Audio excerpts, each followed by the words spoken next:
బొంతుపల్లిలో CC కెమెరాల ప్రారంభించిన Huzurabad ACP Madhavi, CI Lakshminarayana, SI ఆవుల తిరుపతి. వీణవెంక మండలం బొంతుపల్లి గ్రామంలో వరుస దొంగతనాలకు చెక్ పెట్టేందుకు నిఘా నేత్రాలుగా సీసీ కెమెరాలను ఏర్పాటు చేశారు.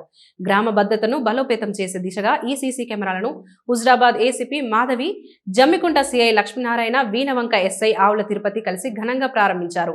ఈ సందర్భంగా గ్రామ ప్రజలు ACP Madhavi, CI Lakshminarayana, SI ఆవుల తిరుపతిని డప్పు చప్పుల్లో నినాదాలతో ఘనంగా స్వాగతం పలికారు. గ్రామ రక్షణకు పోలీస్ శాఖతో ప్రజలు భుజం భుజం కలిపి ముందుకు నడుస్తామని ఈ కార్యక్రమం స్పష్టంగా చాటింది. ఈ సందర్భంగా ఎస్ఐ ఆవుల తిరుపతి మాట్లాడుతూ గ్రామాల్లో శాంతి భద్రతలు కాపాడటంలో సీసీ కెమెరాలు కీలక ఆయుధం. దొంగలు, అసాంఘిక శక్తులు ఇక జాగ్రత్తగా ఉండాల్సిందే. ప్రజలు అప్రమత్తంగా ఉంటూ అనుమానాస్పద వ్యక్తుల సమాచారాన్ని వెంటనే పోలీసులకు అందించాలి అని గట్టిగా హెచ్చరించారు.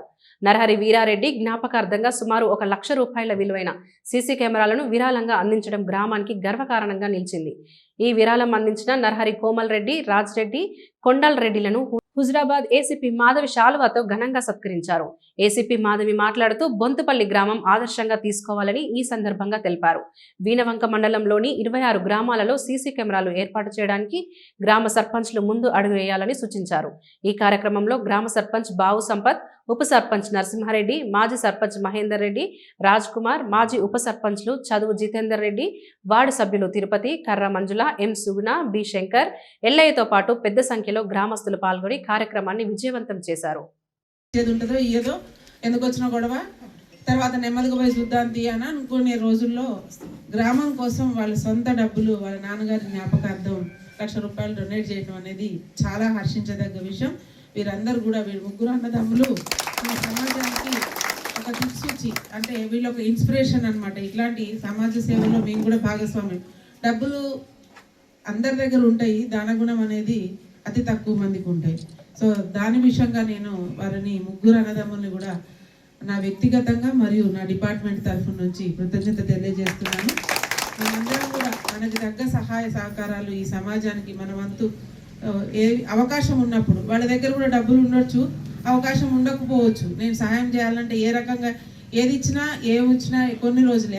ఇదే అయితే ఒక్కరికి కాదు, ఇది మొత్తం గ్రామానికి పనికొచ్చేది. మా సిఏ గారు చెప్పినట్టు ఏదో ఒక కేసు కోసం కాదండి. 9 months బేబీ మీద ఒక అఘాయిత్యం చేసి వాడు చంపి రేప్ అండ్ చంపి ఒక బావిలో పడేసిన కేసులో లైఫ్ కన్విక్షన్ వచ్చింది. మీకు అందరికీ తెలుసు.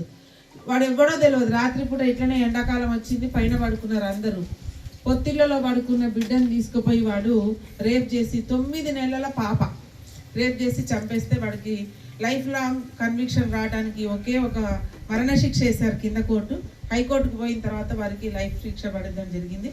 కేవలం ఒక్క సీసీ కెమెరా ఒక చిన్న క్లూ తోటి అతను దొరకడం జరిగింది. లేకపోతే వాడు ఇక్కడోడు కాదు, బయట దేశం నుంచి, బయట రాష్ట్రాల నుంచి కూలి పనులకు వస్తారు కదా, అట్లాంటి మనిషి. సో వాడిని దొరకలేదు, మనకి దొరకకపోవు. ఇట్లాంటివి చాలా ఒక్కటండి యాక్సిడెంట్స్లో, హిట్ అండ్ రన్ కేసెస్లో అంటే వాడు కొట్టేశారు, వెళ్ళిపోతాడు. చనిపోయిన వాళ్ళకి కనీసం కాలు ఇరిగిపోయింది, ఈరోజు ఒక జ్వరం వచ్చిందని మనం ఒక హాస్పిటల్కి పోతే, ప్రభుత్వ హాస్పిటల్ కాకుండా ప్రైవేట్ హాస్పిటల్కి పోతే కమ్సే కమ్ ఒక 10,000 చేతిలో ఒడుస్తున్నాయా లేవా? మరి అదే మనకి ఒక వెహికల్ని మనం ట్రేస్ అవుట్ చేయగలిగినట్టయితే ఏమవుతుంది, మనకి ఇన్సూరెన్స్ ఉంటుంది, క్లెయిమ్ అవుతుంది. ఓనర్ ఒకవేళ ఇన్సూరెన్స్ లేనట్టు ఉంటే ఓనర్ కడతాడు, కొంత ఫైనాన్షియల్గా సపోర్ట్ దొరుకుతుంది. కాబట్టి అట్లాంటి వాటికి ఇంకొక చిన్న ఎగ్జాంపుల్, ఇదంతా కూడా మా క్రైమ్కి సంబంధించింది. కుటుంబంలో కూడా సీసీ కెమెరాలు పెట్టుకునే పరిస్థితి. ఇదే జమ్మికుంటలో నేను ఇట్లనే కెమెరాలకు పోతే ఆయన ఒక అబ్బాయి వచ్చి చెప్తాను, ఇంత వయసే ఉంటుంది పిల్లవాడికి. బొంతుపల్లి 10 సీసీ కెమెరాల ఇనాగ్రేషన్ చాలా ఆనందంగా ఉంది. ప్రతి విలేజ్లో కూడా ఇలా అంటే విలేజ్ వారే ముందుకొచ్చి సీసీ కెమెరాలు ఏర్పాటు చేసుకున్నట్టయితే మన ఊర్లో ఫస్ట్ దొంగతనాలు అంటే దొంగ రాగానే ఫస్ట్ ఏం చేస్తున్నాడంటే ఇప్పుడు సీసీ కెమెరాలు ఉన్నాయా లేవా అని ఊర్లో చూస్తున్నాడు. ఆ ఊర్లో సీసీ కెమెరాలు ఉన్నాయనుకో ఆ ఊర్లో దొంగతనం చేయడానికి కూడా భయపడుతున్నాడు. అంటే మనం ముందుగా దొంగతనాన్ని అరికట్టవచ్చు. ఒకవేళ ఏదైనా ఇన్సిడెంట్, యాక్సిడెంట్ కావచ్చు, మన పిల్లలు ఎవరైనా వేధించినా కానీ ఏదన్నా కానీ ఇన్సిడెంట్ జరగవచ్చు. ఏ ఇన్సిడెంట్ అయినా కానీ ఇమీడియట్గా మనం పట్టుకోవడానికి ఆస్కారం ఉంటుంది. ఇవాళ సీసీ కెమెరాలతోటే సగం క్రైమ్స్ని అరికడుతున్నాం. తర్వాత ఒకవేళ అయినట్లయితే వాటిని డిటెక్ట్ చేస్తున్నాం. ప్రతిదీ కూడా ఇవాళ పోలీస్కి చాలా ఇంపార్టెంట్ వర్క్ సీసీ కెమెరాలతోటే అవుతుందని చెప్పేసి ఈ సభా వేదికగా నేను తెలియజేస్తున్నాను. అంటే రాత్రి ఎండాకాలం కాబట్టి ఒక ఓల్డ్ ఏజ్ ముసలావిడ, దాదాపు ఒక 70 సంవత్సరాలు ఉంటాయి. ఆమె ఏంటంటే వాళ్ళ ఇంటి పక్కనే కొడుకులు పడుకుంటారు. ఆమె అరుగు మీద బల్ల మీద పడుకుంటుంది.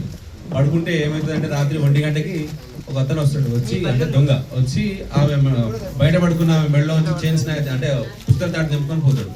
పోతూ పోతూ సీసీ కెమెరాలో ఆ చౌరస్తాలో ఉన్న సీసీ కెమెరాలో ఆ బండి అనేది క్యాప్చర్ అవుతుంది. ఆ బండి పట్టుకొని ఆ బండి ఎడిపోతుంది అని చెప్పేసి మేము చిన్నగా ఏదైనా ఖరాబ్ చేసినా కానీ, పిల్లలు ఏదైనా డిస్టర్బ్ చేసినా కానీ అందరు బాధ్యతగా గుర్తించి ఎక్కడైనా సీసీ కెమెరా ఏదైనా చిన్న రిపేర్ కానీ ఏదైనా అయినట్లయితే అందరూ కూడా మాకన్నా తెలియజేయండి, లేదంటే గ్రామ పంచాయతీకి వచ్చి ఆ సర్పంచ్ గారి కన్నా తెలియజేయండి కంపల్సరీ.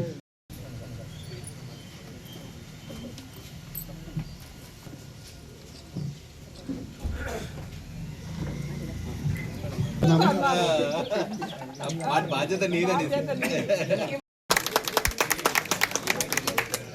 మేమంతా సహాయం సమావేశానికి వచ్చిన మా అందరి తరఫున థ్యాంక్ యూ.